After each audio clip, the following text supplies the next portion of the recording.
Good morning, good afternoon, good evening, and welcome to the AI for Good Global Summit, all year, always online. My name is Xenia Fontaine from the ITU, the International Telecommunication Union, and I have the privilege of introducing day 3 of the AI for Good Breakthrough Days.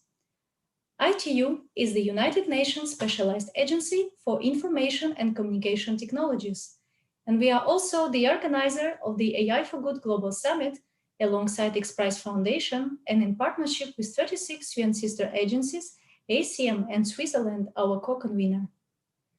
The goal of the summit is to identify practical applications of AI to advance the Sustainable Development Goals and scale those solutions for global impact. Like the most of the world, the AI for Good Summit has gone digital with a weekly programming allowing us to reach even more people across the globe. The heart of the summit has been always organized around the Breakthrough Days. And this year is no exception. We are moving forward with Breakthrough Days, presenting a series of all-star keynotes, interactive workshops, proposals, and key announcements.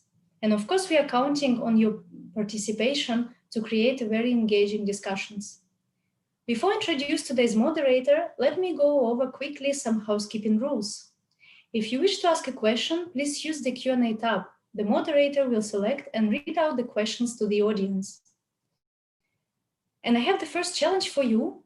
Could you please let us know where you are calling from, which country or which city? Simply use the chat function to communicate and make sure to enable it to everyone, all panelists and attendees.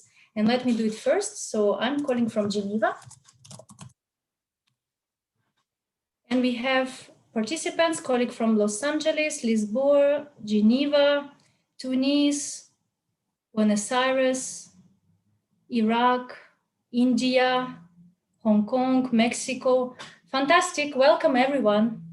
Now I'm pleased to introduce today's moderator, Amir Banifatemi, who is Chief Innovation Officer at X Prize and the AI for Good Program Committee Chair. Amir, welcome, and the floor is yours.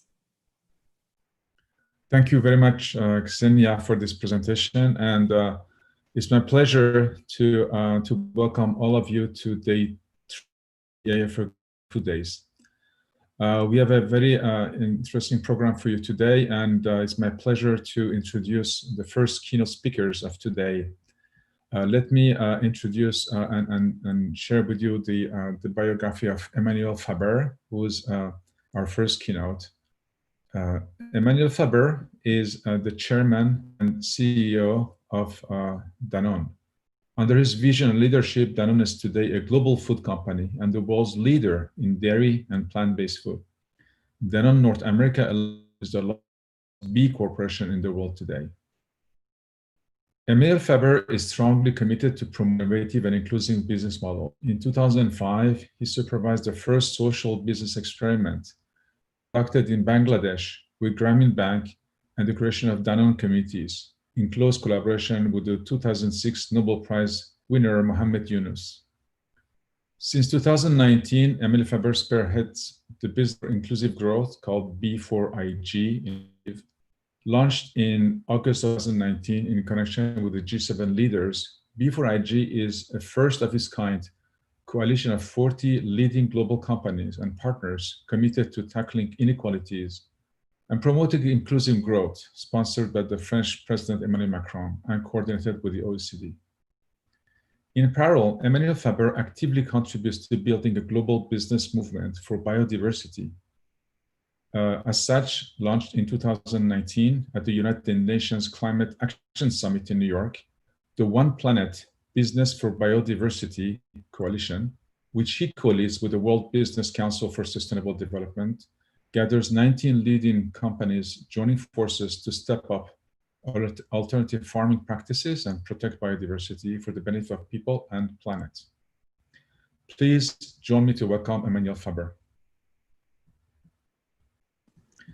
Good afternoon, Emmanuel Faber. We're very pleased to meet you, and it's a true pleasure to welcome you today. I learned that we have probably grown in the same city of Grenoble, so that was a happy and interesting fact for me when I was preparing. And we have been following Danone's work for some time. To give some perspective, Mr. Fraber, we have been working towards meeting the Sustainable Development Goals by 2030. And during this summit, we have been designing and building the summit about the impact that technologies such as artificial intelligence can help us achieving the goals. So while we work on all SDGs, we have consistently been focusing on 3 of them. SDG number 2, which is fighting poverty, SDG number 3, good health and well-being, and SDG 12, responsible consumption and production. And not forgetting, and most importantly, the collaboration for the goals. We have this year specifically put a specific emphasis on future of food, gender equality, and collective use of intelligence to build resilience. I'm sure these topics are top of mind for you as well. So coming to the future of food today, you have a very unique perspective on the global food system. You're often cited for a new food revolution. I would like maybe to start with your keynote on this topic and understand better what food revolution means, and maybe open up a conversation as we take questions as well to evaluate how we can all participate in a collective goal to meet those sustainable goals for people and planet. Thank you, Amir, for the nice words, and it's good to hear the fact that you are in Grenoble as well, which continues to be for me a source of inspiration when it comes to my my relationship to mountains and the verticals there. Thank you also for the kind words. I'd like to really start by commending both XPRIZE and the ITU for organizing these events. I think they are taking place at a moment where they are fundamentally needed, bringing thought leadership and collective thinking and creativeness around the topics that I understand you focused on for the current breakthrough days, which are about the pandemic, food, and gender. What struck me when I was proposed to participate was actually that for me, I cannot answer about food without actually also answering about pandemic and gender.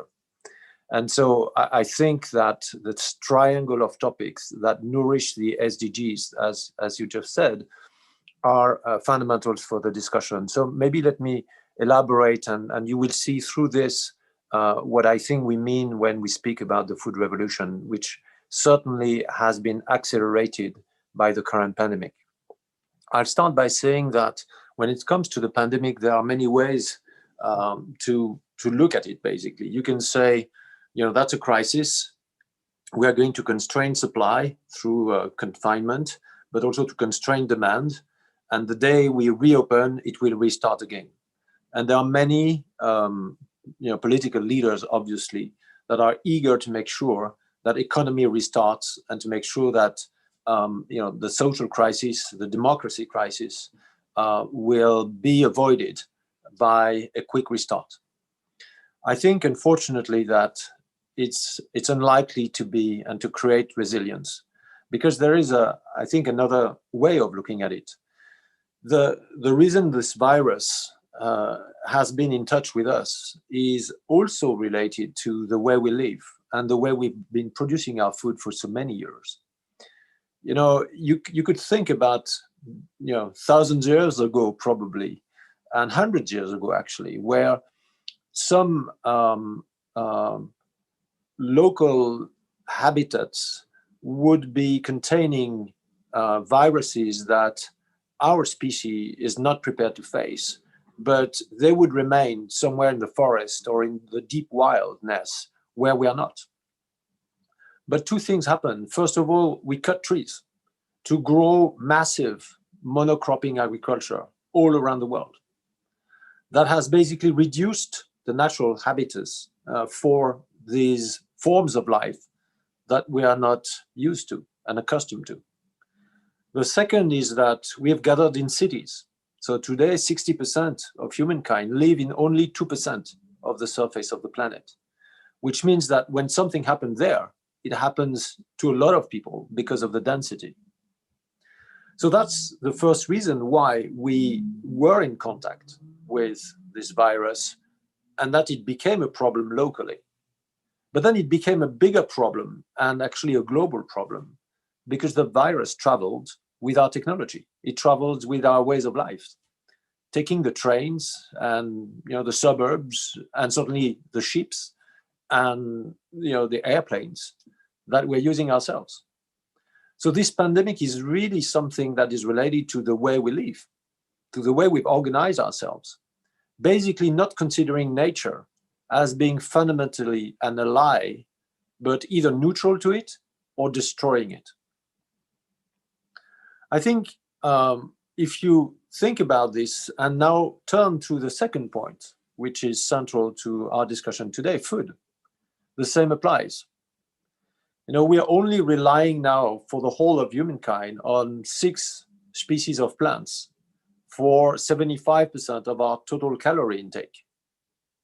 And that's a huge dependency on only a super small fraction of what nature has to offer to us. And we did that because we wanted super big effects of scale. We wanted to focus on the simplest, more effective short-term plants, the less costly plants to grow, to bring that food to as many people as possible in an affordable manner. And yes, that's true. That's what happened. But we didn't see all the unintended collateral consequences, which is this total collapse of not only actually the wild biodiversity, but the cultivated and the domesticated biodiversity.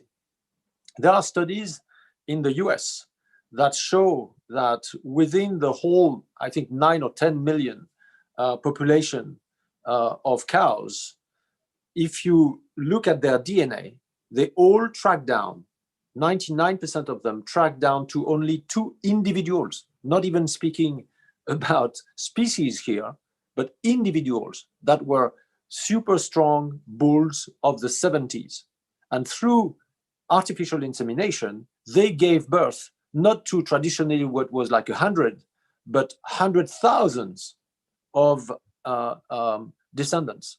So that now the lack of diversity is incredibly strong in that herd. And the same applies all across the world. It's very clear that if you only raise chicken that are the best chickens to cut them into pieces and makes the right thing that we find in our supermarkets for barbecues, and you raise hundreds of thousands of them into very limited spaces, and they're all the same species, well, when there is a virus coming, that's a pandemic. If you think about the lack of biodiversity in the wild nature, it's only a reflection of the lack of biodiversity in agriculture. And so there is a deep need to re-inject biodiversity, because this is the only way that we will restore soil health. Monocropping and this monofocus has ruined soil health all over the place, which means over-irrigation, overuse of nutrients, changes in many things, but certainly it's not something where we are building with nature. So it's absolutely fundamental that we reaccess to that. And it's not a matter of food safety anymore. It's, for me, a matter of food security, the resilience of the food system. Now, let me link this with gender. There are, I think, 1.7 billion women that live in rural areas. They produce 50% of the worldwide food production. In Asia, actually, these numbers are even bigger, 60%. In Africa, in particular, sub-Saharan Africa, it's 80% of the food that these rural women are producing. They only own 2% of the overall land that is used by agriculture, 2%. And they only get today 5%, less than 5%, of the public aid to agriculture and training.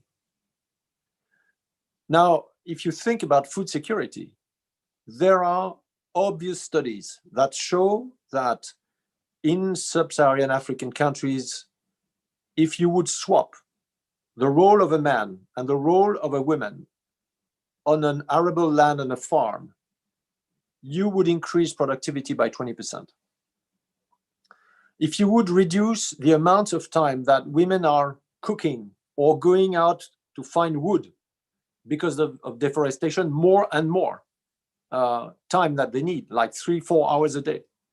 The same to go and fetch water, and instead reduce this and bring them into the field, you'd increase the overall rural household ability to generate 50% more revenues.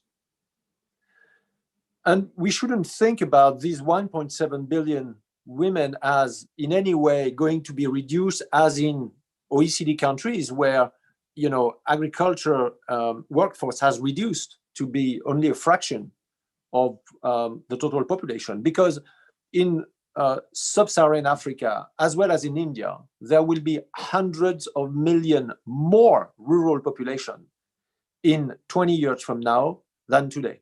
Out of the 2 billion additional inhabitants that will come from these two subcontinents, several hundreds more of rural inhabitants. So they are here to stay. And there is no way that we can obtain food security at the global level without focusing on family farming on these areas, and in particular on women. So why all of this is relevant to an AI for Good event? Well, last year, my colleague Cécile, on behalf of Danone, was participating in the event and saying, AI has to be a common good. And I think for Danone, it's very clear. AI can be the best or the worst for humankind, basically. And I think you guys know that much better than I do. So how do we ensure that there is a governance of data, a governance of AI that is empowering people and not enslaving people? If we do that, then AI can obviously do wonders for the food security topic that I just mentioned. Reducing food waste, which would reduce deforestation. Support regenerative agriculture. For instance, Danone has decided that CO2 was not an externality. For us, it's the resilience of agriculture, because it's not only the emissions, but it's actually what agriculture can sink in the soil, because agriculture has this unique ability to be a carbon sinking activity if we do it right with regenerative agriculture. To do this, we need to measure the CO2 footprint on the land used by the farmers upstream our activities. In a number of cases, in our livelihoods fund that is working on regenerative agriculture upstream our activities, we are using technology. We are using drones to measure the size of the trees, the size of the mangroves, the size of the greens that are producing the CO2 footprint, or reducing the CO2 footprint of these rural areas, and that are then being used to transfer and allow us to report our CO2 footprint as a company. And by the way, for the first time ever, last year, we published an earning per share post carbon footprint, the whole cycle of carbon around Danone, not only our direct emissions, but all the emission coming from agriculture. Interestingly enough, we have peaked our carbon emissions, absolute emissions, 5 years in advance of our plan.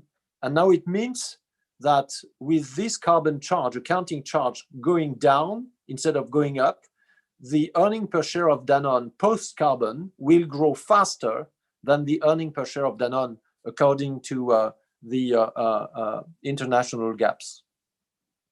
So for this, we need technology. One aspect to this is that that needs to be critically worked on is the availability of that technology in rural areas. And frankly, I'm happy to have ITU here with us, because when spending quite a bit of time, in particular in Africa over the last several years, but you mentioned Bangladesh and India, for instance, it's very clear that there is a lack of connectivity, the lack of infrastructure. We will never get the data.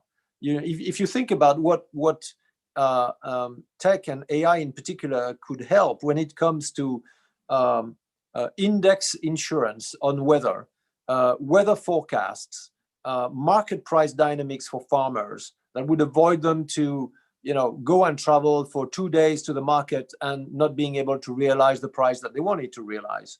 The data on regenerative agriculture that can be used even for creating public policies on those topics. They need an infrastructure that can capture this data. And today, still, in particular in sub-Saharan Africa, there is a big missing backbone of connectivity.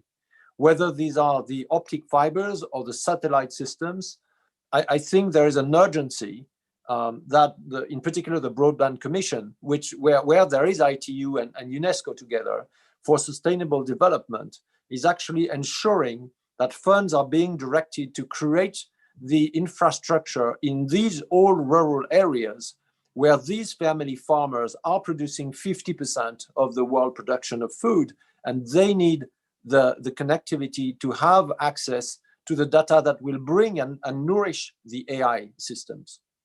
So that's clearly, for me, one of the breakthroughs that need to happen. If you look at these numbers in Africa, it's very clear that in terms of bits per second, or in terms of the cost of accessing internet for users in Africa compared to what it is in OECD countries, for instance, there is a huge gap that creates a barrier for accessing this very important part of the world when we are speaking about food security that derives issues like migration, that derives issues like democracies, and therefore derives the issues of the whole resilience of how we recover from the current crisis, but also from the decades where we've been creating a food system that in many ways is broken, is not able to even address the climate change adaptation that it needs to address super fast. Among the topics I'd like to maybe share is that I think one thing that AI can really do for us is, by the simple brute force of its data power and the ability to treat so many data in the same time, is to help us on the biodiversity and the support of biodiversity. When I speak biodiversity, I'm talking here about agriculture biodiversity for nutritious food. In a number of ways, we have grown food where the cost of calorie has decreased, but the content of calorie, its qualitative content, has decreased as well. There is less calcium today in the milk than 50 years ago. There is less vitamin C in oranges than 50 years ago, because we've chosen species that grow faster because it's more efficient, it's less costly, it goes faster to the market, but it doesn't take the sun as it did before, and it doesn't charge itself with enough vitamin C. So in many juices of orange, you add on artificial vitamin C. So the importance is how sustainable is the agricultural model and how sustainable is the nutrition model that go together. That's the core of the One Planet, One Health framework of action of Danone. And I think that is the fundamental response to this COVID crisis, when we see that, unfortunately, there are huge comorbidity factors of obesity and diabetes against the COVID virus weakness in terms of health conditions, and the statistically bigger morbidity for people that suffer these non-communicable diseases, which are related to their diets. So I'll just use one example before I conclude, and then we can go for questions, comments, challenges, and many things. We are super happy to be partners of a startup, which I just want to say a few words about. That's a company called Brightseed in the west part of the US. What they do with their model is that instead of focusing on these few species that I mentioned, they observe the reality, which is that we only know 1% of the overall plant kingdom.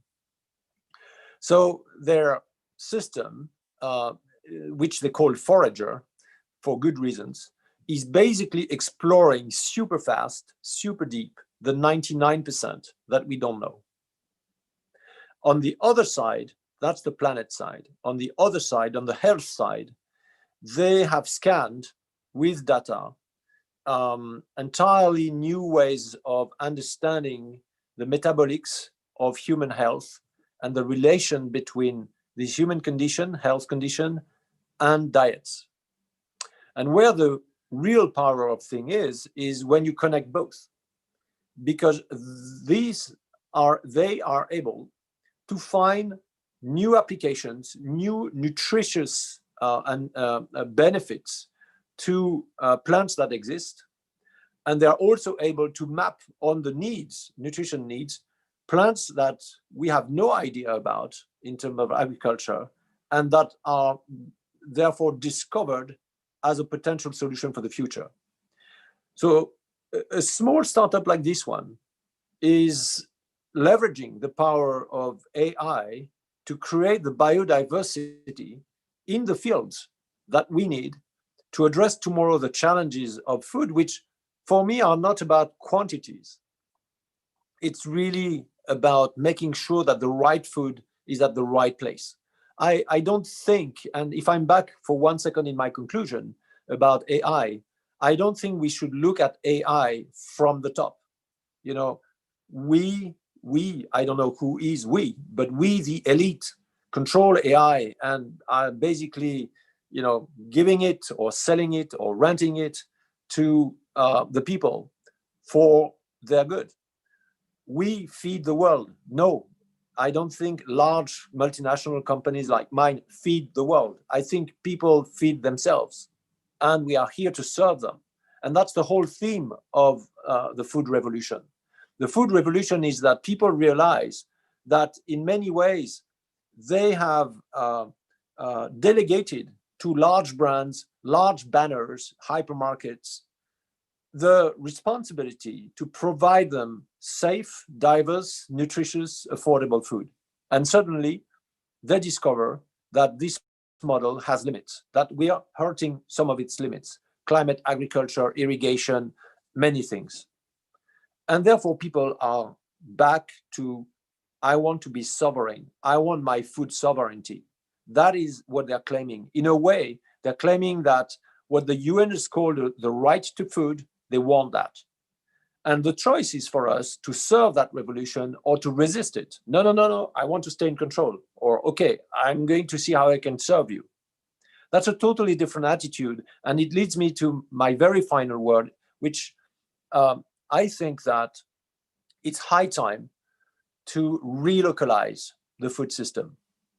There are many pressures for that, whether they are political. There will be tariff wars, there will be economic wars, there will be trade wars, there will be, you know, government sovereignty decisions, there will be environmental decisions, climate change adaptation. All of this and people's choice will be to relocalize. And I think we need to go there, because one of the aspects today of the food system is that it's overly reliant on a few very complex supply chains.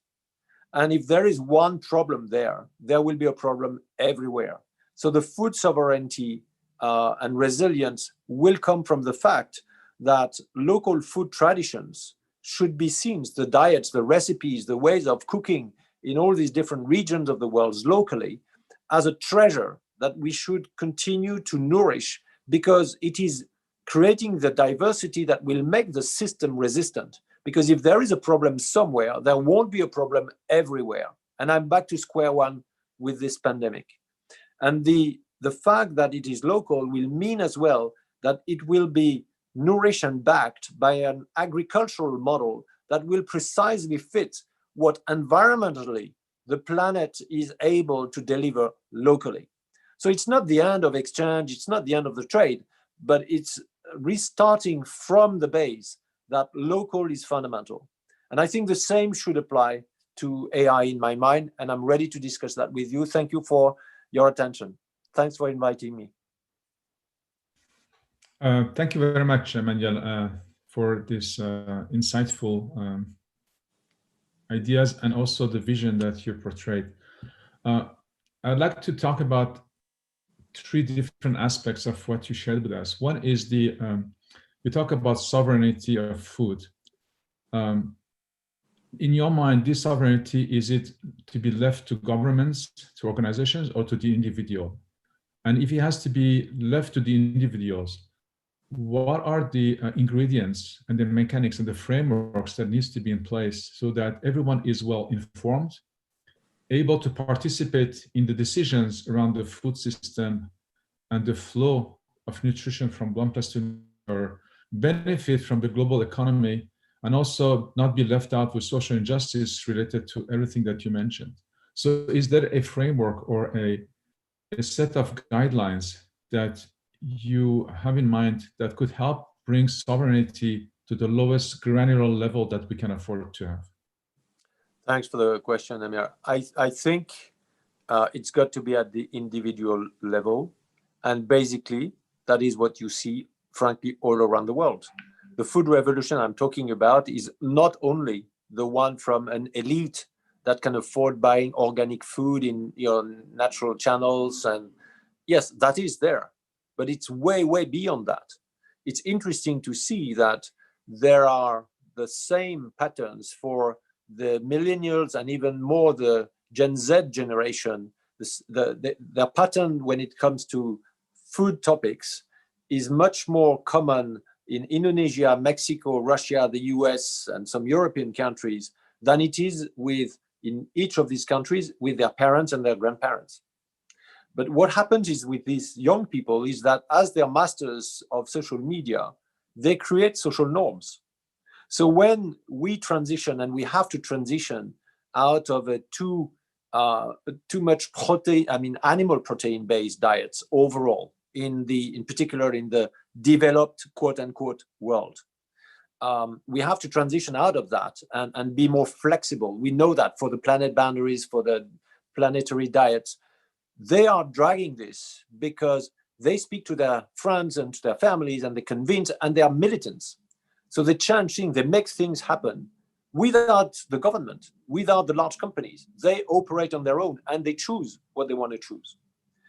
If you think about these apps that are all over the place to guide consumers in their choice, they're not ruled by governments. And actually, that's one of the topics, by the way, which is that there are, a bit of, frankly, garbage in, garbage out, because not all these apps are fully reliable, in particular when it comes to facts and science and everything else. So we are still at a nascent part of this industry, which is a very important industry, which is how AI, how tech is supporting consumers' choice, exactly what you say, educating people. So we believe it's got to be a function of both. Making sure that the front of pack is clear, that there is access on data for people who choose their products easily, but also that we create a level playing field. And that's a work that is being done by government. So for instance, in Europe, we have a system called Nutri-Score. It was started and piloted by the French government.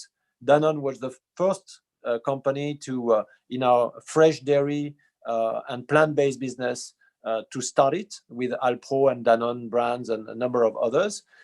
Then we extended it to water. And then now we are extending it to the rest of Europe, as Nutri-Score is going to be the system in Europe. So I think you have to have both, and one needs to guide the other. At the end of the day, all of this has to be collective. We can't succeed on our own. I'd like to take another example, maybe if I can, for a few seconds. We've been working in this coalition that you mentioned that we launched exactly a year ago at the UN, One Planet Business for Biodiversity, which is 25 of the largest company that are using products extracted from the soil. So it can be textile, cosmetics, food, hygiene, household, etc. We've been working as part of this coalition to reintroduce biodiversity in agriculture with a startup called How Good. How Good is super interesting because they are basically linking again the formulation and the nutrition that is derived from using such and such ingredients, but also the social topics that you are talking about. You know, I've said already that I thought that food was a fundamental right, and that market economy could not be resilient if it does not produce social justice. So I'm entirely on this as well. And the fact is that How Good is also tracking human rights in the supply chains and issues that are related to any given specific ingredient. So they're able to map that, and with data, to shape a profile of a product. So when you scan it on the shelf, you basically have your trade-offs. You know, some would be better for the planet, not as good on the social side. So what do I want to do as a consumer? And therefore, all of these, which are going to help people to ask themselves a question, is fundamental, because again, the old model has disconnected people from their food and from agriculture. Vision of a global traceable food system with enough data that would allow making those trade-offs. How do you balance this global system with the concept of being local and nurturing local ecosystems? Yes, I think that it's like for us at Danone, we are a company that really relies on local. So I think 95% of what we produce is actually sold in the same country. A few things are being exported, but most of it is locally produced, locally consumed. It does not mean that we don't have one company language. So we are aiming at having one data system, because that is the language. And so as long as we're not talking about autarcic systems, but autonomous systems, it's like a neuronal network. You have these cells, but they speak all together, and they need to speak the same language. And that's where data is for me. So the data interconnection should not be a barrier to have a locally rooted system, but it would be a way to elevate the ability of being more knowledgeable, transparent, and overall more efficient in the way we speak about our food and the way we design it. I would like to ask you questions about an important player in the chain, which is a local farmer, the small farmer. And talking about AI and machine learning, how do you see technology be an enabler in the service of the small farmer? And could be about inclusion, social impact, economic contribution, or generally speaking, their place in the overall chain. How these small farmers can be empowered with the advances of machine learning and AI. And have another question is about how you can promote more AI contributions. But this small farmer, I think, is an important player in the chain. It's a huge question, Amir. I mean, if I had the silver bullet answer, no one has the answer to that. It's a very complex and very fundamental question. And when you speak about small family farming, in many ways the truth exists. I mean, that exists as well in OECD countries. So as far as Danone is concerned, we're collecting our milk directly from farmers all around the world. So and they are family farms. Some of them are farming with us for 2-3 generations, some more recently.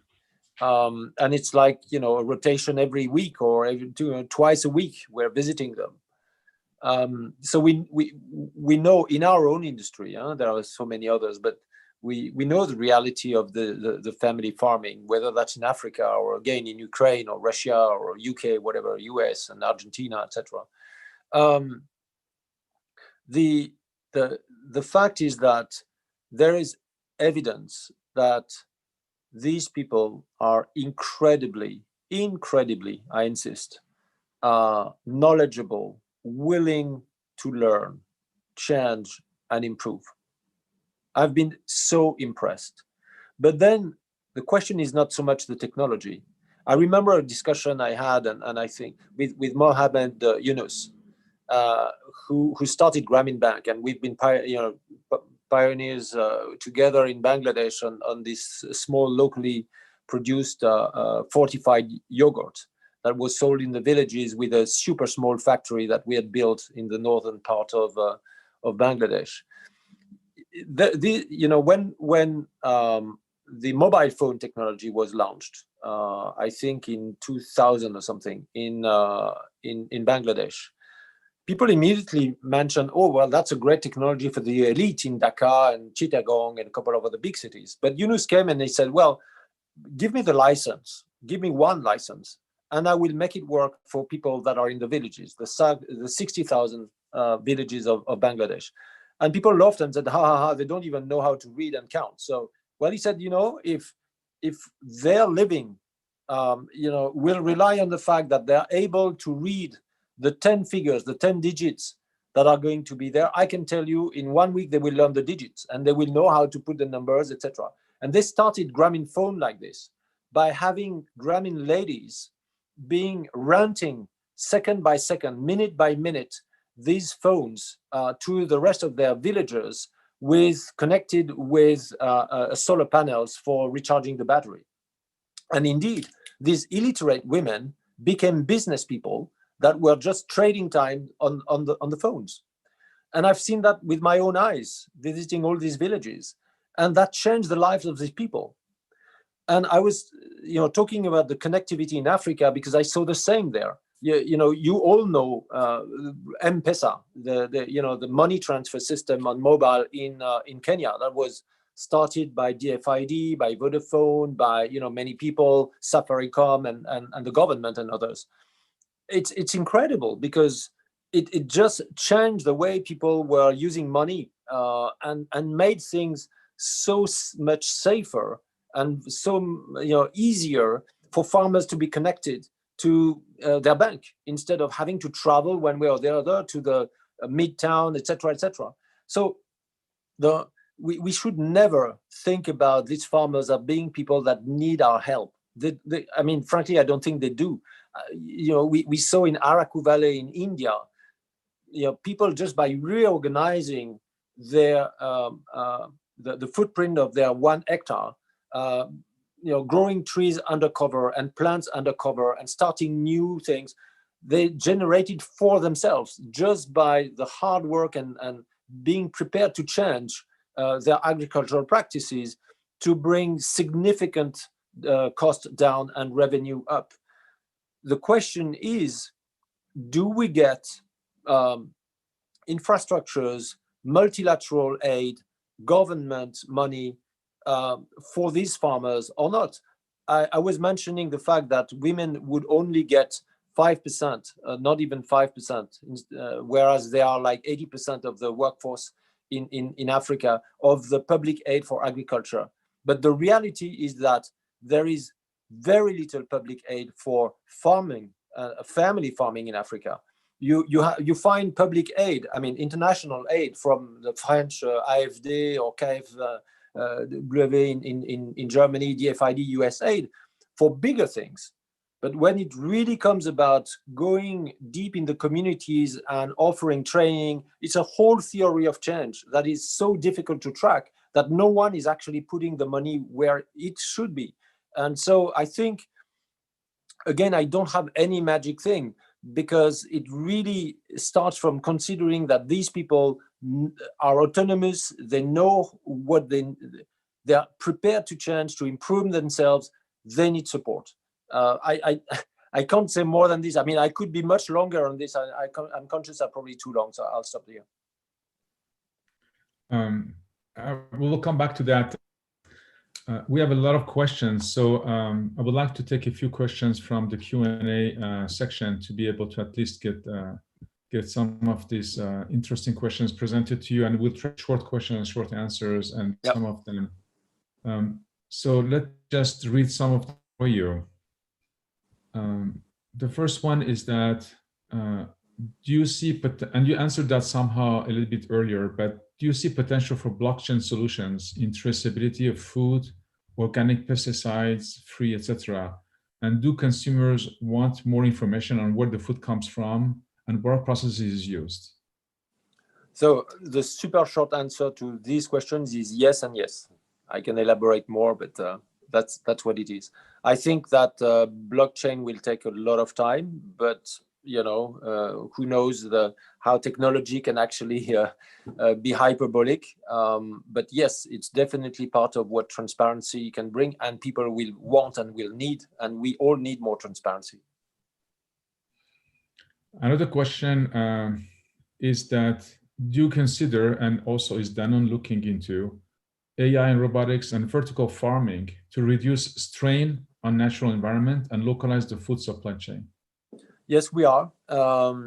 We have set 5 years ago now. We've created a venture cap fund called Danone Manifesto Ventures, which is investing in and supporting some of the companies I just described. Actually, I just mentioned the startups, and a dozen other kind of startups, including agriculture, including vertical agriculture, aponomic agriculture, urban agriculture, because we believe there are bricks of solutions for tomorrow. They may not bring, they won't be the solution, but for me, they are clearly one of the solutions that we need to develop indeed. Yes.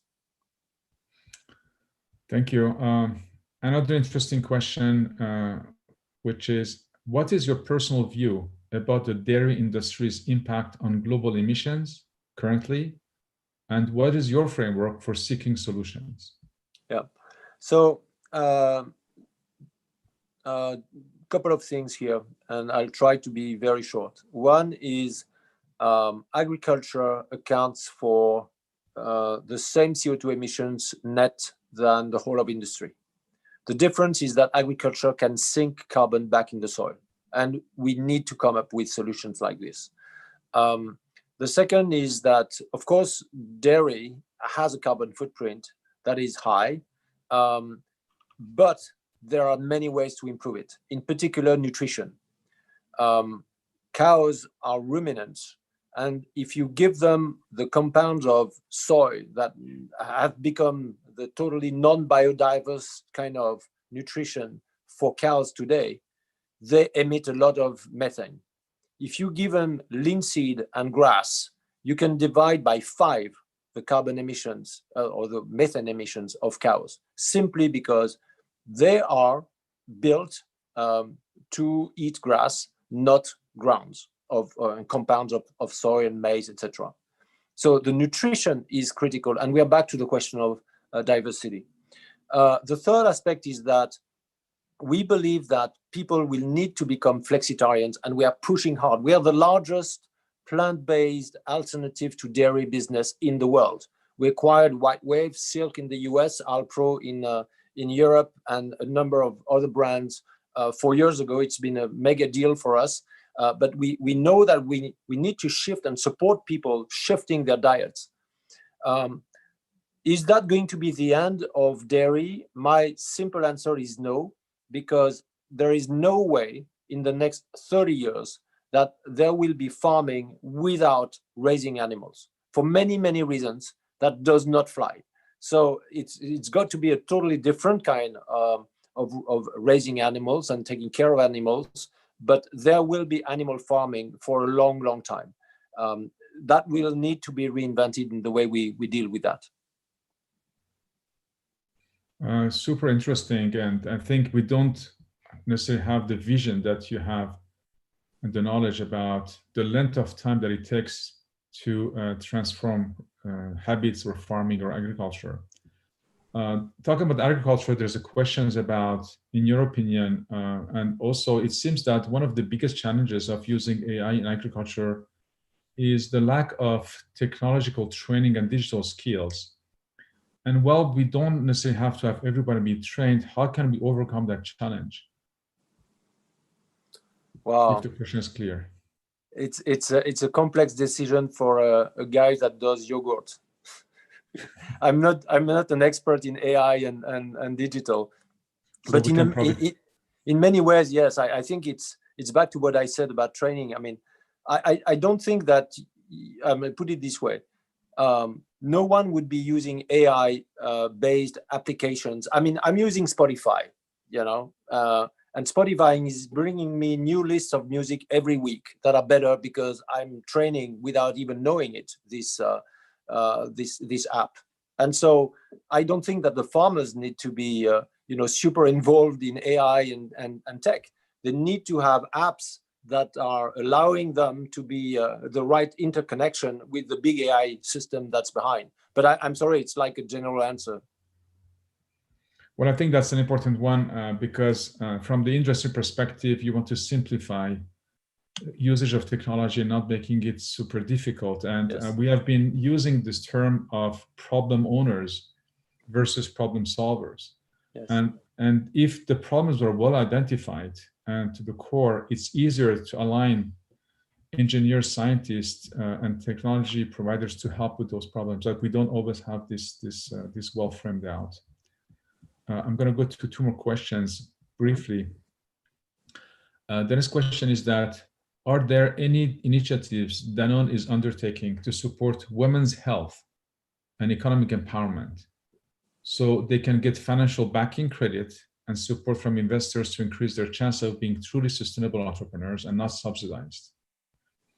You mentioned the work that you've done with Mohammed Yunus, which we had as a guest talking about the Global Data Pledge.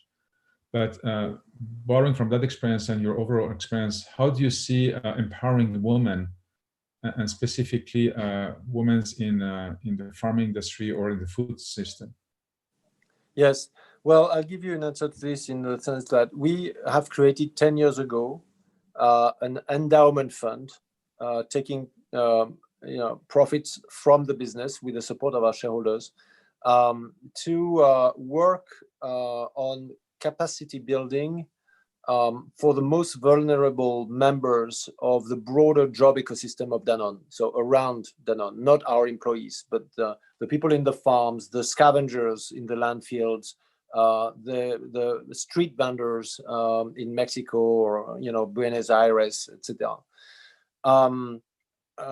As well as the farmers, as I mentioned before, with the funds in tropical zone, Africa, Indonesia, Bangladesh, India, Guatemala, etc. All of them are focused on women. And the experience with Mohammed Yunus in Grameen was focused on women, is focused on women. The people that are distributing the product have been in the villages, have been trained about the nutritious aspect of this small yogurt, and they are going door to door as entrepreneurs to sell this nutritious food to the families surrounding in the villages.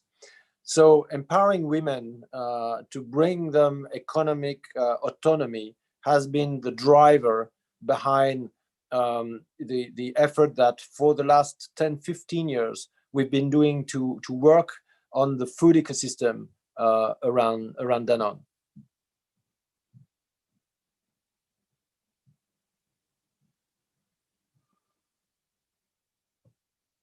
Let me go to one more question.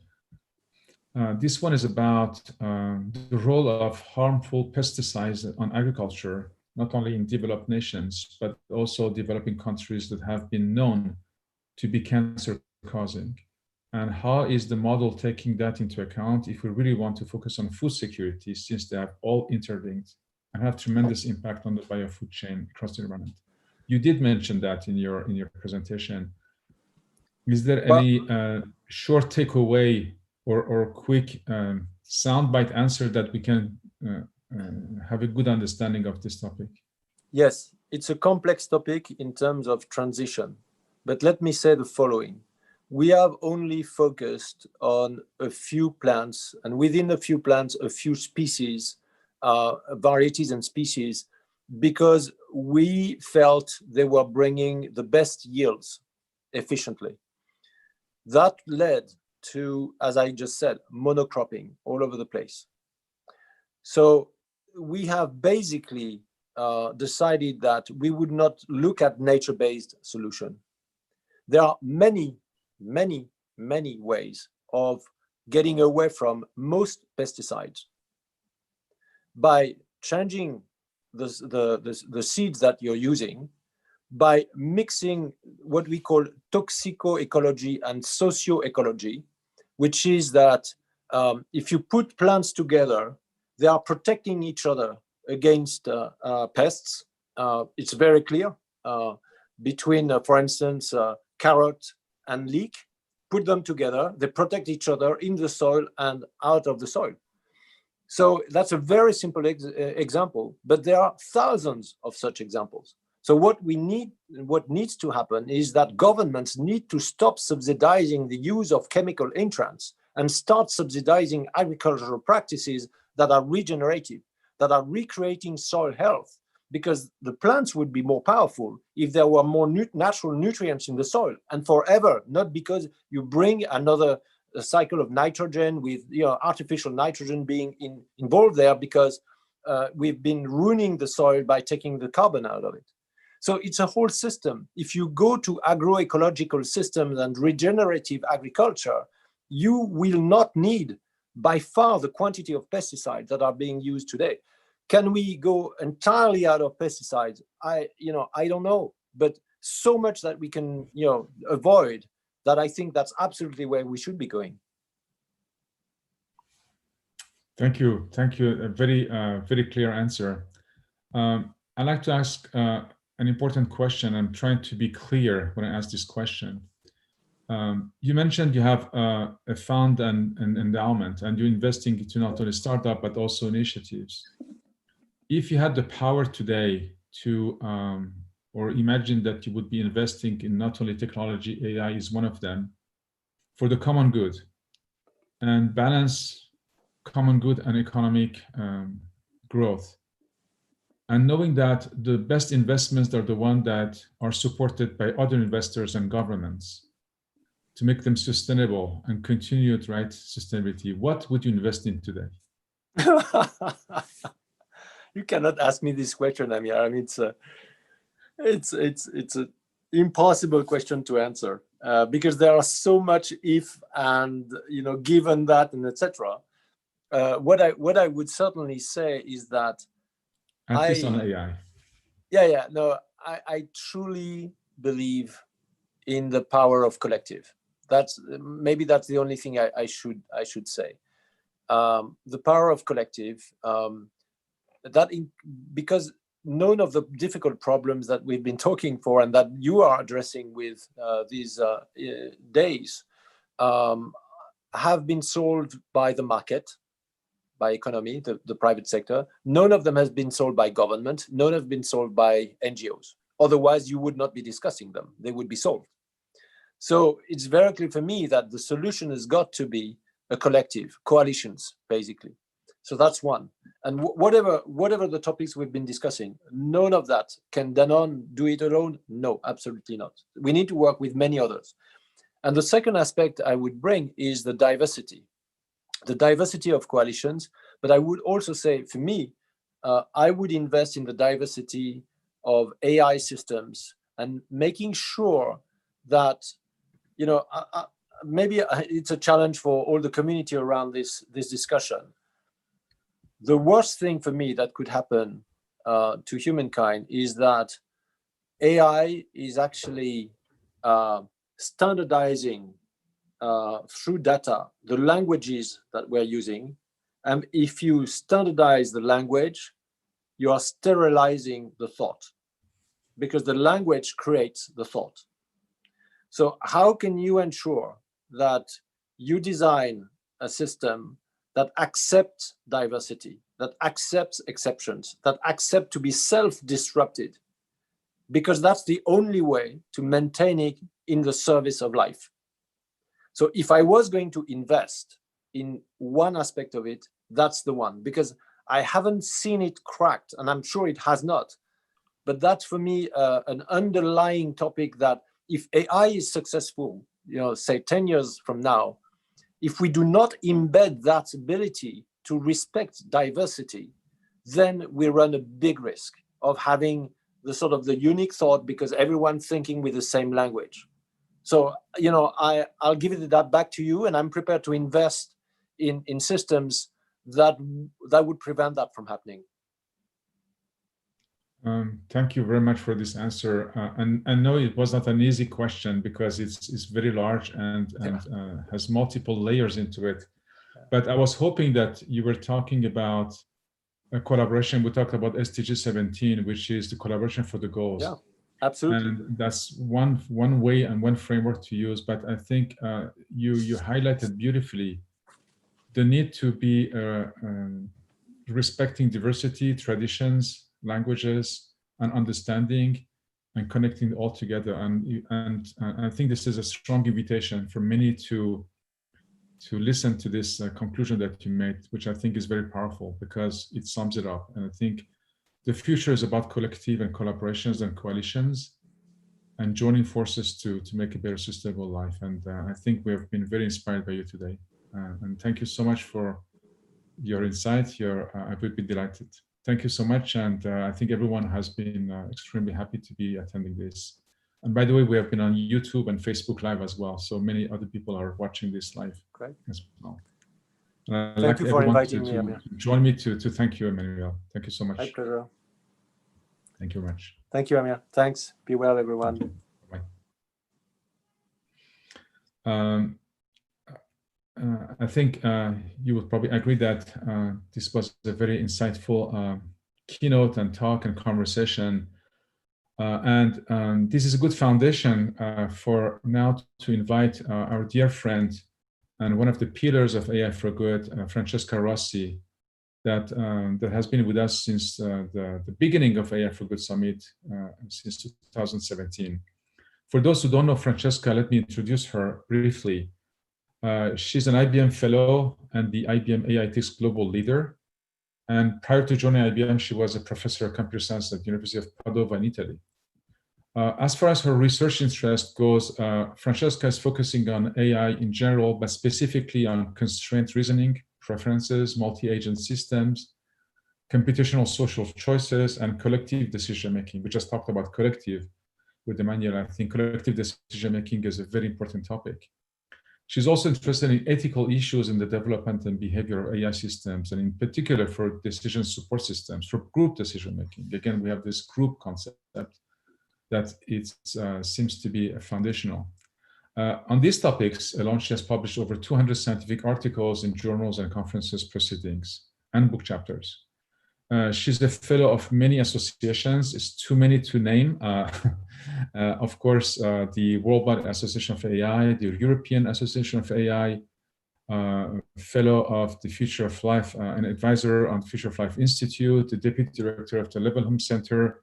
She's executive committee of the IEEE Global Initiative on Ethical Consideration of AI. And she is also the board member and director and representing IBM on the Partnership of AI. And she's a lead expert for a European Commission high-level expert on AI and general chair of the AAAI 2020 conference. And she's been nominated to be the AAAI or Global Association of AI president in 2022 and 2024. As we talked about the evolution of AI for Good, I know very few people that can talk about the past few years of how AI for Good has evolved and give us a perspective of where we are today and where we are going. So without further ado, I'd like to invite Francesca to give us her perspective. Thank you, Amir. Francesca, welcome.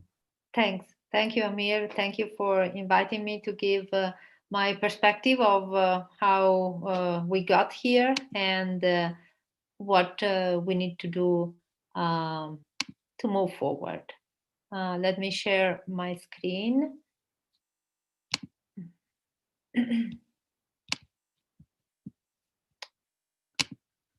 Can you see the screen? The presentation? Yes, perfectly. Thank you. Okay. So, when Amir asked me to talk about my perspective on the evolution of AI for Good, I thought that there is an interesting, interaction between these areas, which are definitely overlapping a lot, but they're not really exactly the same. So AI ethics and AI for Good. So let me start with AI ethics, which I think has a broader scope and includes, of course, the fact that you use AI for good, social good applications. But then the AI for Good applications also has its own specific issues and challenges. So let me start with AI ethics, and let's start defining in a very simple term what AI ethics is about.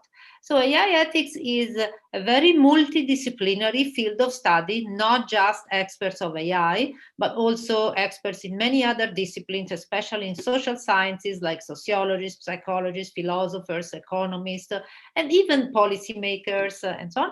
So very multidisciplinary. And these people together try to understand how to design and build systems that in some sense are behaving in a way that that are framed by our values, the values that we care about. And of course, the overall goal is that we want them to behave according to our values because we want to optimize, maximize the beneficial impact of AI while addressing the possible negative outcomes. And by doing that, this field of studies, since again it is multidisciplinary, there will be some solutions that are technical, so possibly given by AI experts, but some other solutions that are non-technical, that have to do with best practices, have to do with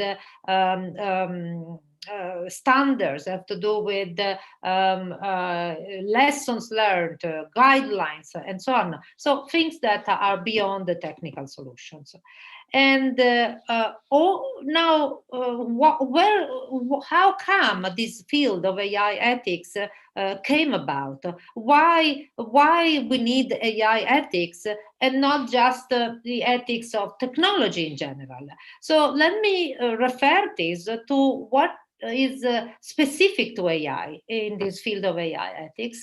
And let me start by defining what AI is right now, given where it started. So this is a very, very brief history of AI. Of course, AI has been around since the 1950s, but at the beginning, it was mostly about building machines by defining the algorithms that were able to solve problems in an intelligent way, whatever that means, so to find the best way to solve a problem. These algorithms were defined by human beings, by the researcher, the developer, and then they were coded into the machines. So from then on, that machine was going to be able to solve those problems according to the recipes, these algorithms that the researchers have put together. Then in the 80s, another approach came about where researchers said, okay, but there are some problems where maybe I can do better by not telling the machine exactly what to do, the algorithm, the steps to perform, but I can do better by just telling the machines examples of problems and their solutions. And then I let the machine, I just code into the machine an algorithm that allows the machine to learn from these examples so that it can behave well according to this example. It can generalize to situations that it's never seen before. And recently, the deep learning approach, which is a specialization of machine learning, is a specialized way where it used, neural nets with more layers, but the overall idea is similar, at least in the supervised case. So this is a fundamental difference. And of course, we know that this approach, this machine learning approach, is very successful in some domains. For example, in problems that are not easily, where it's not easy to define the problem exactly and to define the steps to solve the problem, like in problems related to perception, interpreting an image, or interpreting what's written in a text, and so on. So these approaches work very well now and are very pervasively used. Although the other approaches still continue to be used in conjunction with these or by themselves. And the characteristic of this machine learning approach is that they need, of course, examples, as we said. So they need a lot of data. And so since they need a lot of data, they also need a lot of computing power to handle the data. And so that's why they were defined in the 80s, but they are successfully used now only because in the 80s we didn't have that amount of data and computing power. So now let's see whether this definition of AI brings us to AI ethics issues that are specific to AI. And in some sense, I think they are. Because again, as we said, AI needs a lot of data. So there are questions around data privacy and governance because of that. Also, sometimes this machine learning approaches is not easy to understand how the output comes from the input. So we need, it's kind of a black box. So we need a lot of think about explainability and transparency. Also, now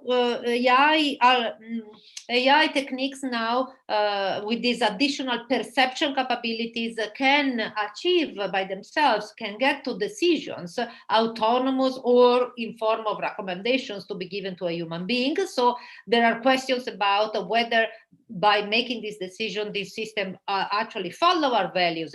For example, they are fair in the fairness, according to some fairness definition that is appropriate for the scenario. Also, these machine learning approaches are based on statistics, and so they cannot guarantee correctness 100%, so they always have even a very small, but a small percentage of error. So the questions about accountability and responsibility when that error is made.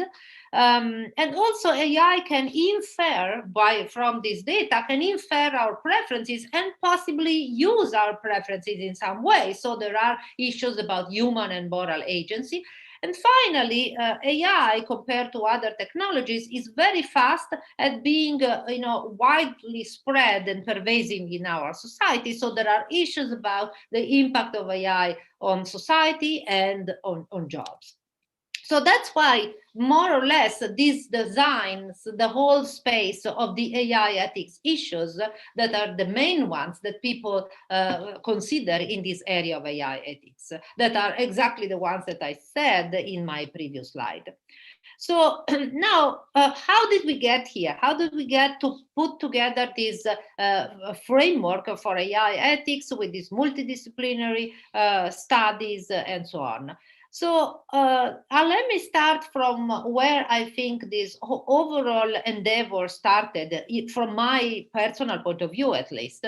And this started in 2015. Okay. In 2015, there was a conference in Puerto Rico in January, organized by the Future of Life Institute. And this conference was on AI safety. And the title of the conference was The Future of AI, Opportunities and Challenges. And it was not a big conference. It had about 80 people. You can see them all here. But it was the first time, at least for me, to get to an extremely multidisciplinary convening of people.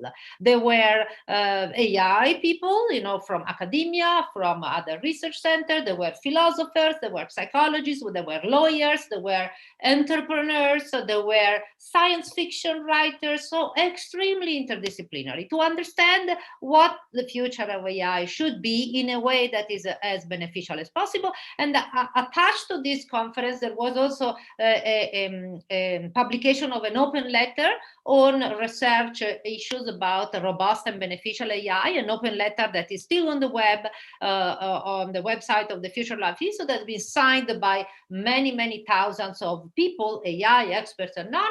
And also attached to this conference was a 10 million grant given by Elon Musk at that time for putting together a research program handled by the Future of Life Institute to support projects around AI safety and beneficial AI. So solid, research projects around this topic. So to me, that was the start of this multidisciplinary frame of mind around AI and AI ethics.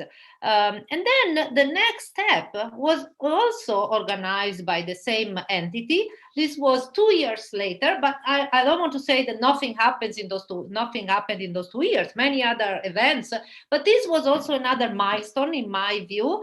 2 years later, again in January, the Future of Life Institute organized another conference, this time in California, in Asilomar, on beneficial AI. This time there were about 250 people, and again, you see them all here. Again, very, very multidisciplinary. And the goal of the conference, of course, the event was to discuss principles that would be kind of overall and globally accepted as principles to guide the development of the future of AI. And of course, we started from many principles, more than 100, and then we ended up with 23 principles that are the ones whose topic are written here. And all the people at the conference basically could vote which principles they like the most, and these 23 are the ones that achieved almost unanimity for all of the 23, and so that's why they were selected out of the 100 that we started from. So the principles are how, yes, ethics and values are at the center. So what are the properties related to the technologies, so that we want to make sure that in developing the technologies, in the behavior of the technology, in the use of the technology, we are following our values and ethical consideration, but also principles about how research should be conducted, so collaborative, open, and so on, and also issues about longer term issues about control, artificial general intelligence, human level intelligence, and so on. And these principles are even now, cited as one of the main influential and also one of the first pioneering sets of principles about AI. Then, in the same year, my company, IBM, together with other 5 companies that you see here, Amazon, Microsoft, DeepMind, Facebook, and Apple, we were meeting as researchers. We were meeting in various venues about AI ethics. And at some point we said, well, we think that not one single company can actually understand how to address this AI ethics issue, or even how to define this AI ethics issue by itself. So we should get together and think about it together, but not just together as companies, but together with all the other voices, all the other stakeholders. So that's where the partnership of AI idea came about. And right now, it was started by the 6 company. Right now it has about 100 partners. Each partner is either a company or a non-for-profit organization, a university, a research center, a UN agency, a civil society organization like ACLU and many others. And right now, out of 100 partners, only 20 are companies, and everybody else is all these other stakeholders. So, and what the Partnership on AI does to build projects that where collaborative, various stakeholders get together, not necessarily all 100 of them, but in a balanced way between profit and non-profit, to address one of the issues around AI ethics, whether it's about fairness or transparency or explainability or impact on jobs and whatever. So here, the 8 sentences that I wrote here are the 8 tenets of the Partnership on AI. So again, some sort of principles that the Partnership on AI wants to be based on, where every partner that joins the Partnership on AI has to sign. So has to sign that he will adhere to these tenets. So there are tenets, as you see, about more or less more focused about how we want the partnership to function. So be beneficial to make sure that AI is as beneficial as possible for as many people as possible. To educate and listen to all the stakeholders, to do open research, again, multi-stakeholders in the business community, but also in the other areas of our life, of course, maximize the beneficial effect and minimize the challenges. And this number 6 actually is a much longer tenet that I couldn't, with many sub-bullets that I could not include here. A lot of emphasis on explainability about the technology and the cooperation and openness. Okay, so in the same year, it also companies started to individually also to come up with, grapple with what it meant for them individually as a company to define these principles within their own company. Because of course, every company is different, has its own business model and its own way of operating. Some companies are local, some companies are global, some are small, some are big. So each company started to think about what it means for that specific company. And of course, IBM was one of the first one to do that by publishing these principles of trust and transparency. So the idea is here that IBM said, for us, the purpose of AI is not to replace human intelligence, to augment human intelligence.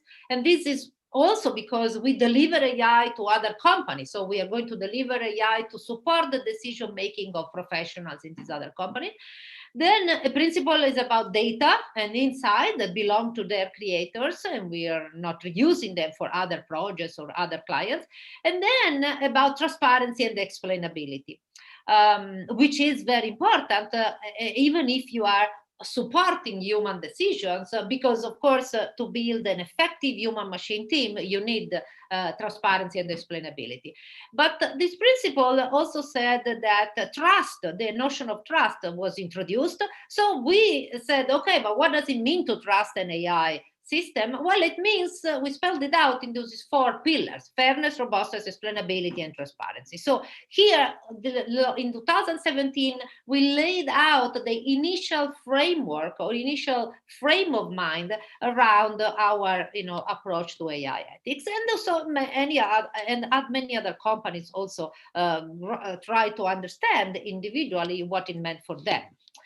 Another initiative that I think it was very influential around AI ethics and also AI for good is the IEEE initiative on the ethics of autonomous and intelligent systems. This is already still ongoing. It started in 2016, and basically delivered this book that you see the cover here. It's called Ethically Aligned Design. It involved more than 700 experts globally. It has almost 300 pages, and this principle has many chapters, each one for a specific topic of AI ethics, and it listed a lot of issues in that topic and possible recommendations for engineers, because IEEE is the worldwide association of all the electrical engineers, so the developers of these AI systems. So guidance and education and recommendations for these developers on how they should develop AI in a way that some desirable properties there. And the whole book and the whole initiatives with many other sub-parts of the initiative, not just the book, for example, also several standards on AI ethics. And the whole initiative is based on these general principles that have to do with, again, human rights, data agency, effectiveness, transparency, accountability, awareness of misuse, and competence. So you see that it's a slightly different way to state the principles, but related to what I mentioned earlier as a set of principles. Now, so here, you saw, multi-stakeholder initiatives, you saw multidisciplinary convening of various stakeholders, individual companies, the developers community, and then also governments came about, and they say, well, we also want to understand what AI ethics means in our regional, in our own region of the world. So here I give you the example of the high-level expert group on AI that was put together by the European Commission to understand what this AI ethics was going to mean for Europe, for example. This is a group of 52 people that worked for 2 years, from June 2018 to June 2020, and delivered these 4 main documents that you see here, and which the most influential one was about spelling out the requirements for what we called trustworthy AI. So again, the notion of trust enters here as a central topic. So what are these? How did we get to these 7 key requirements? We started with human rights, then we get to principles, and then we got to these requirements that have to do, again, with more or less the same topics that I mentioned before, around what is the what are the properties of the technology that we want once deployed, and what's the ecosystem and framework that we want to put in place around the technology to make sure that it's as beneficial as possible. And then the other documents are also about recommendations, of course, for the policymakers, for the European Commission, around policies and investments for trustworthy AI, in Europe. Okay, so the latest initiative that I want to mention that started very recently in 2020 is an initiative where not companies, not one single government, but now several governments decided to get together in a global collaborative way to understand with a very big community of experts in AI and other disciplines to understand what's the best way to collaborate globally as governments based on the expert knowledge to make sure that AI is as beneficial as possible. So there are, in this global partnership on AI, there are already 15 countries. It was started as a bilateral agreement between France and Canada, but now it has 15 countries all over the world. And it has 4 working groups: responsible AI, data governance, future of work, innovation and commercialization. And again, it is based on some shared principles that are given by the OECD in this case, that have to do with national and international cooperation, and then also, again, the responsible stewardship, again, of trustworthy AI. So again, trust is part of the picture. So this is more or less the evolution of the AI ethics field. But and now I want to show you this because, as you could see from what I told you, every initiative tried to come up with its own view from its own point of view, of the principles that are needed around AI. So, and there were so many initiatives that were put together in the last 4 years or 5 years that somebody counted them and put them together. So, and there are more than 84, I think, sets of principles. Here is a visual representation, a very nice visual representation put together by the Principles AI project of the Berkeley Klein Cyber Law Clinic at Harvard University. This was done in 2019. And here it's even impossible to read, of course. And if you go to their website, there is a way to zoom this visual, because so that you can see clearly, who are the stakeholders publishing those principles and so on.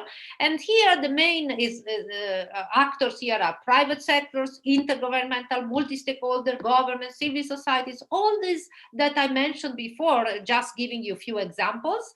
But they all published different sets of principles, but they all have this overlap, of course, into these main themes that I wrote here. And as you can see, they are very, very similar to the ones that we started from.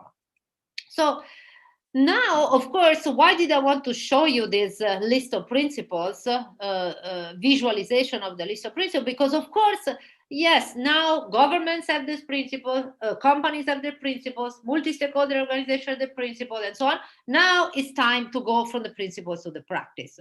And in fact, there are a lot that has to be done within each ecosystem to actually operationalize these principles. You need to put together guidelines, best practice, standards, toolkits, educational activities, revision of the developer's pipeline for developing AI system, define methodologies for them,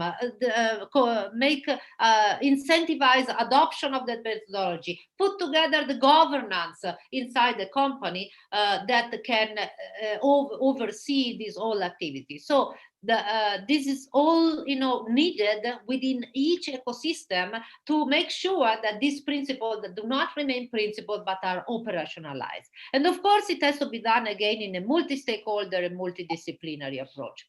Now, let's go to this AI for good. Of course, AI for good is mentioned in every one of these sets of principles, but in some sense, it had a parallel story that started even much earlier than the AI ethics. So the first time, I think the first initiative I would like to mention here is in 2008 that a colleague, a friend of mine at Cornell University received this NSF big grant, 10 million grant, to define this computational sustainability new area. And again, this was the start of thinking how we can use current existing AI capabilities to solve problems that are related to social good, environmental, economic, or any kind of problem that have to do with a sustainable future. So some projects, for example, have to do with planning, optimization for wildlife preservation, for biodiversity, mapping of poverty, combining learning with inference to accelerate the discovery of new material, for example, and so on. So that was the start of a whole field, which is now called computational sustainability, that has its own conferences, its own venues, and so on, that is less multi-stakeholder than AI ethics, but is really very practical in trying to understand how to solve these important problems related to the societal good. So the next initiative that I want to mention, that again started a long time ago, around 2010, is an initiative by another colleague of mine, Millie Tambe, that was at University of South California, now is at Harvard, that is really around AI for social good. So his team is called Team Core, and has to do with, again, social work, public health, decision making, conservation, safety and security, and he uses techniques, and now also the COVID-19 pandemic, and it uses techniques that have to do with game theory, machine learning, planning, multi-agent systems to address these very important issues around social good. The next one is the IBM Science for Social Good. So this IBM Science for Social Good within IBM started in 2016, and it's a very good example of something that was done at the beginning to really connect the talent within IBM research with the new generation of students, PhD students that are interested in AI, to educate them in understanding how AI can be developed in a multi-stakeholder environment and for social good purposes. So this is a program that every year at IBM Research, we host a number of PhD and postdoc students that are mentored by IBMers on projects that have to do with social good. Here you see some of them. Where the data and the definition of the project is not given by IBM, is not given by the student, but is given by a third party, so a foundation or a UN agency, so some third party that has to do with having the data and understanding the problem in depth. So it's really, to me, it's a really learning experience for IBMers, of course, but I think it's a very important learning experience for the students that not only learn how to apply some AI techniques to some domain, but also learn to work with in this multi-stakeholder environment and for social good purposes. Of course, all these AI for good initiatives compared to the AI ethics initiatives are more focused on the vision of the future. So that's the 17 Sustainable Development Goals are usually taken as the vision of the future where we want to get. And then they try to understand that this initiative, how to build a trajectory for AI from where we are so that we get closer to that vision of the future given by the Sustainable Development Goals. The AI ethics initiatives are more general. They are not focused focused on specific applications, although they have this AI for social good, initiative within them. But since they're more general, they don't focus on a specific vision of the future, although of course they want a beneficial future in the impact of AI, but they focus more on an incremental view, which is also needed, by saying this is the state of AI, this is the concerns that we have now, explainability, robustness, fairness, and so on. So how do we tackle them? How do we address them? So in a way that as we advance the AI capabilities, we also advance our understanding of how to address those issues. So here I just put something that, yes, that's the vision of the future, but I mean, we have to be conscious that we are not really getting very, in a very good trajectory to get closer to that vision. So here there are some examples that we are not really in a good track in terms of the poverty SDG, or the climate crisis, or the sustainability, or food, or violence, or and so on. So there is a lot of work to be done, even with that vision of the future. And so that's why we need to leverage the best voices and the best talents in all the disciplines together, of course, with the AI experts. One thing that we did within the IBM Science for Social Good program that I think it can be relevant more generally is it said, okay, we do all these projects and we're very happy with all these projects for what we learn at IBM, what the students learn, but these are all ad hoc. Every time we start from scratch in some sense. And so instead, this is not going to scale, and we need to understand how to scale it. And we brainstormed, and we said that yes, to scale we need many ingredients. We need of course a platform for collaborating, an infrastructure for the platform where people can actually collaborate. We need to understand whether there is some pattern that it gets repeated so that we can leverage that pattern and make it available for the whole community. And then, as Amir said also in the previous question answer, we need the right business model to make it sustainable also economically to scale these social good programs. So here, for example, is a way to see, how we looked at several problems that were all related to some healthcare issue, like a Zika virus, the cognitive diseases, cancer treatment, antibiotics, and recently, of course, the COVID-19. And we say, what is common here? What is the pattern that we can identify? And then once we identify this pattern, how can we use it to make it available to the whole community? So that's why we built a platform infrastructure, for example, that here is related to the generation of AI for molecular discovery, and that we used made it available for the entire community to actually specifically in the last 6 months for exploring and identifying promising molecules for the COVID-19 crisis. So of course we didn't just put in place the necessary tools. We understood that we also needed to support these tools with a lot of computing power. That's why we injected them into this COVID-19 high performance computing consortium that leverage a lot of computing power from many companies and many hardware providers to really make that. So that is an example where we understood what the pattern, that repeating pattern was, and we leveraged that to build tools and in a platform that then can be used by the whole community into a framework, such as in this case the high performance computing consortium for COVID-19. And the business model, as I said, is also very important.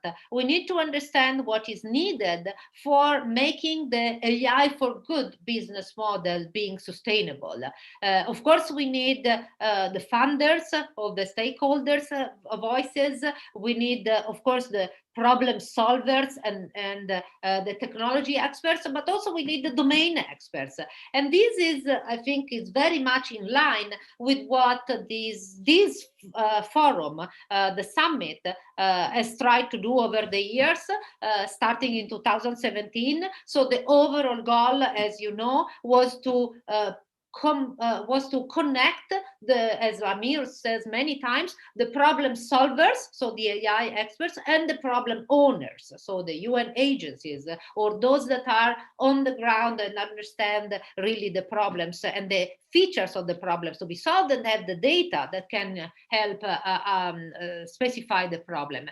And as you can see here, the fact that there has been this incredible growth in attention and in interest for the AI for Good Global Summit shows that there was really the need, that there was something missing in this connecting these two, and I would say even more than two communities, because again, we want a multi-stakeholder approach. Another related thing is the fact that we need also to have safe and safe experimental environments where AI and the other AI experts and the other stakeholders can connect and can try out solutions or possible solutions for certain problems. So how do we share resources? How do we share rules of access to these resources, as well as sandboxes, places that we can experiment without really impacting directly explicitly on real life? And how do we make up the governance of this? And this is the AI Commons idea that Amir again pushed so much for, starting in 2016, and I think is having a lot of success, a lot of interest, because again, that was something that was really missing. So we are really in a good track here with this initiative. The last thing, which in my view is not the last one, because I am an AI expert, I am an AI researcher, is this question. I mean, is current AI technology ready to provide us everything we need to address AI, to address social good problems? Well, I think it's not ready. So of course, it can be successfully applied in many different ways, but it would be even more useful if we had these additional things. So, for example, current AI is very good at finding correlations, hidden correlation, in the sense that we humans can't even see, in huge amounts of data. But correlations are not everything we need. We need also to understand causality, because correlations allow for predicting things that will happen, but it will not allow for intervening, because it does not allow for counterfactual reasoning, for what-if reasoning. So causality, understanding, and reasoning is really very important, and current AI is still lacking a lot in that respect. Also, AI reads a huge amounts of data, and sometimes we don't have that huge amounts of data. So we need to understand how to build an AI system that can learn to solve a problem, but with little data as well. Also, AI is not really able to adapt easily to new environments. When there are some events that disrupt the current trend, AI is kind of lost. And we have seen that also with the COVID-19. Many companies that were relying on AI for the prediction on the demands, on the sales, and so on, they were in trouble, because all our patterns of behavior, of buying things, and so on, were all disrupted by the current emergency and the crisis related to COVID-19. So AI does not know how to well adapt to new environments. These are all things that humans know how to do. We can learn with little data. We can adapt to new environment. We can do counterfactual reasoning, and we can infer causality. So that's why in my latest project, but I'm not the only one, but many people in the AI community are trying to exploit what we know of the human mind, and what causes our desired capabilities, like adaptability and so on. What are the causes of our capability? And for example, two theories of human minds that that we are currently looking at is the Thinking Fast and Slow by Daniel Kahneman, and also the theory of the philosopher Yuval Noah Harari. And so by looking at these theories, we can possibly better understand, although they're just theories and we know that we know very little about our mind as well, we can understand how to inject these causes of desired human capabilities into machines, so that maybe then we can have machines that have those capabilities as well. As a summary, I would say that, yes, we have gone a long way in very few years. So I'm really amazed about all the things that has been done. And we should be proud of everything that we did, all the convening and all the discussions, all the principles, all the everything. But now we need a lot of more work to do. First of all, we all need to work in going from principles to practice, operationalizing AI ethics principles. I am personally spending much of my time, and on many others within IBM, in doing that within the company with our internal AI ethics board, the governance, and all the other work streams that we have around that. But I think that this should be done more globally, not within each company, but also more globally.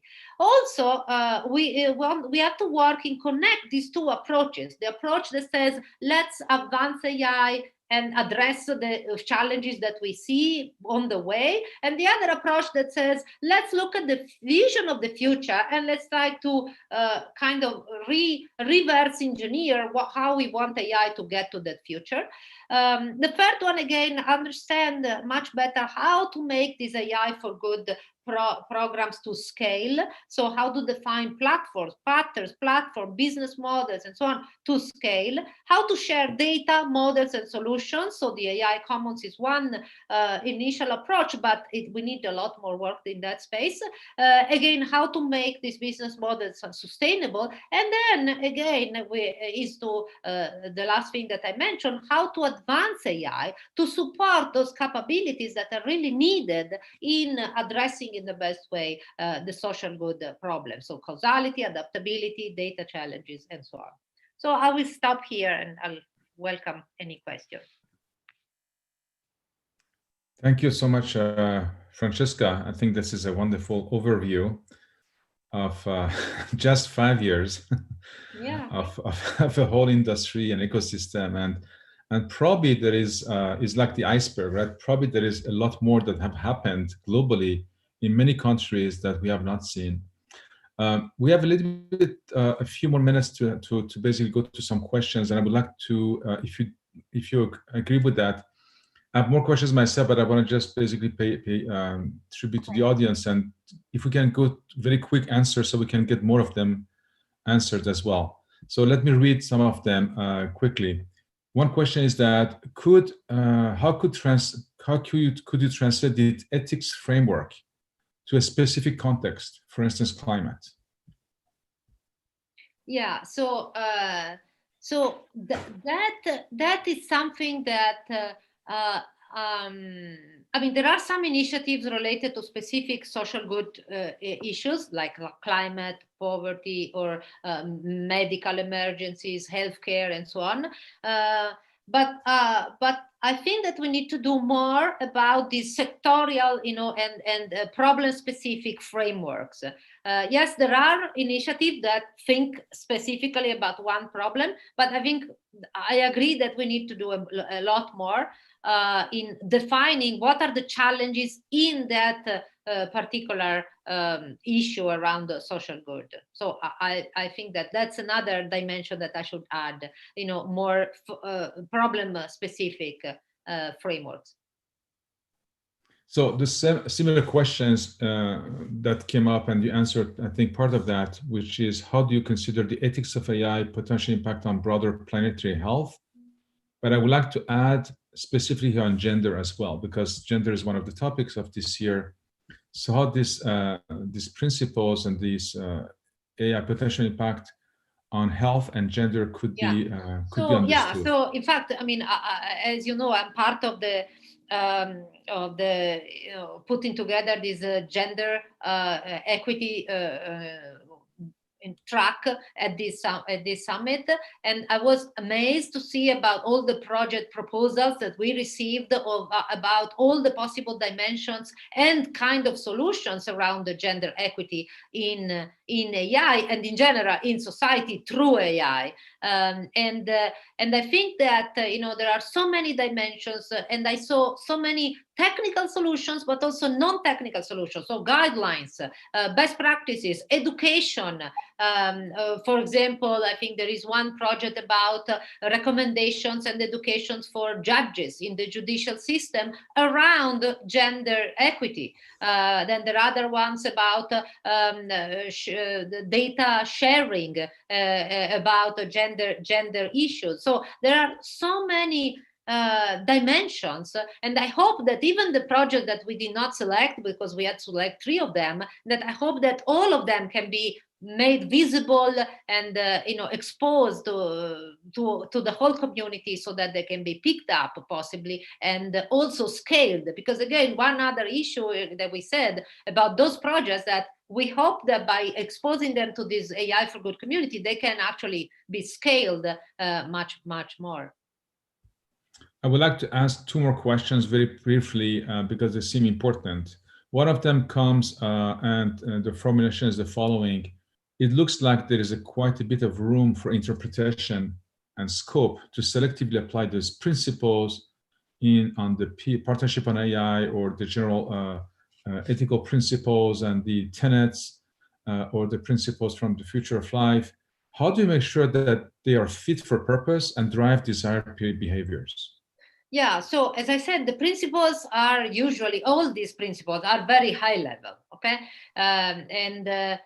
And that's good, I think, because they give general values, ideas that and point of view around at very high level. But then we need to operationalize. So, for example, at IBM, we said, okay, we have these 3 very nice principles, but then we couldn't tell the developers, now follow these principles and develop AI following that principle. The gap is too big. You need to go much with many different initiatives and guidelines and education and pipeline revision and adoption and discussion and so on, because to go from the principles to actual concrete things that developers or anybody can understand how to act. So I agree there is a lot of left to interpretation, but in each context, then one interpretation has to be chosen and then implemented. One last question, which is, where do or will the developing nations, specifically those that are almost invisible in the world map, stand in this AI race? And after the Industrial Revolution, this is supposed to be a chance, or it could be a game changer for small developing nations. How do you see that? Yeah, so I think that some of the initiatives that I mentioned also include developing nations, exactly because they need to be present. It's not just multi-stakeholder voices in one country, but also multi-stakeholder, because we want to hear the voice of and the challenges in every kind of nation, and especially the developing ones that are behind the others in terms of reaching some goal, some of the goals that we mentioned. So definitely those are important challenges that everybody, even nations that are not at that stage, they need to listen and they need to help solve. So that's why also in the global partnership on AI, the most recent initiative, there are also states that are representing developing nations. But I think that more and more we need to be global. Global is very important. Different cultures, different stages of the development of a nation, so that we hear all these voices. We hear the voices of women, as we said, for the gender equity. We hear the voices in terms of all these other components and features that that I really think that global, and of course nations and different groups will disagree. What we always say inside the partnership on AI is that we practice this productive disagreement. When we are in a project, we have in the framework of productive disagreement. Means that it's okay to disagree, but let's be productive about this disagreement and move forward to solve the real problems. Thank you very much, Francesca. We have way more questions that we don't have time for because we're past our time. I invite all the attendees to join the Slack channel. I think is in the chat. The link is in the chat, and you can continue the conversation, asking more questions and discussing on Slack because we have limited time. Again, I'd like everyone to join me and thank you, Francesca, for this wonderful, inspiring, and important blueprints. As our friend Kathleen Kraft-Bosman said, this is a really good blueprint for us to understand where we are today and how we chart the future of AI for Good together.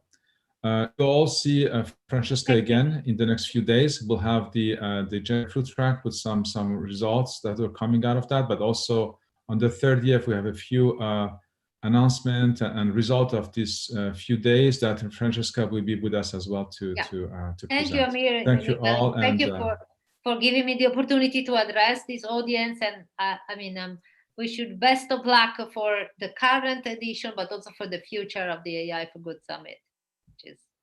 Thank you very much. And I'll try to, now I would like to invite Xenia again just to help us close this session, but also give us some information about what's coming up next.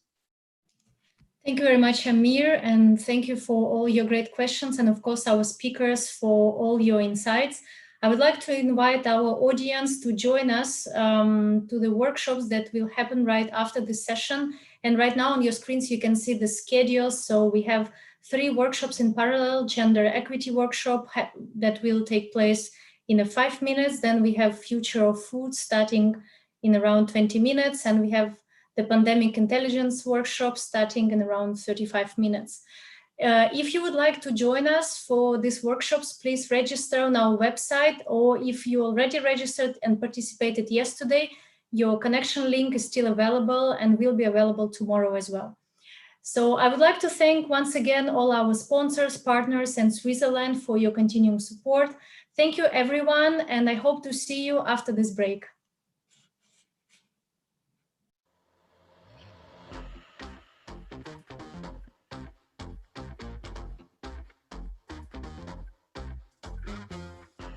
Selector, rewind selector, rewind selector, rewind selector, rewind selector, rewind selector.